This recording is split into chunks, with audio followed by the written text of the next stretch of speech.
I'm Christine Frizzau on Capitol Hill, where top leaders from Minnesota were called to respond to accusations of widespread fraud in their state.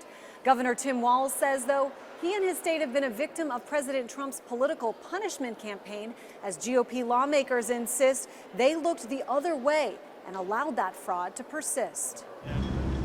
Alleged fraud in Minnesota, illuminating the dramatic duel between the state and federal government.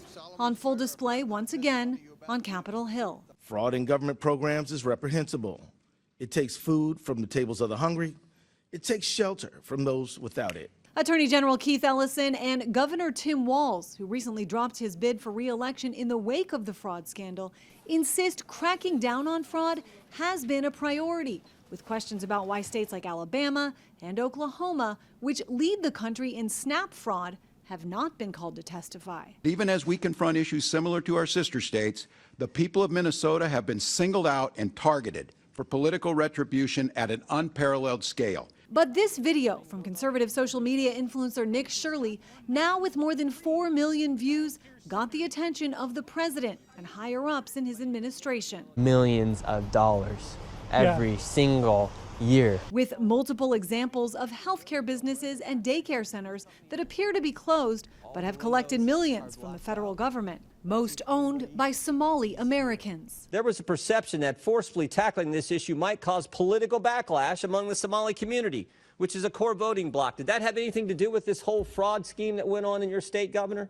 It did not, Congressman. The committee just releasing this report, blaming Walz and Ellison for choosing not to respond to mounting accusations of fraud. In case after case, state agencies identified red flags and received warnings from auditors and employees, but continued to send money out the door. Democrats on the committee insisting alleged fraud was a pretext to send armed federal agents to the state, highlighting their role in removing a U.S. citizen from his home without clothes in the middle of winter and killing 2 American citizens. This is the driver's seat of Renee Good's car seat after an ICE agent shot her dead.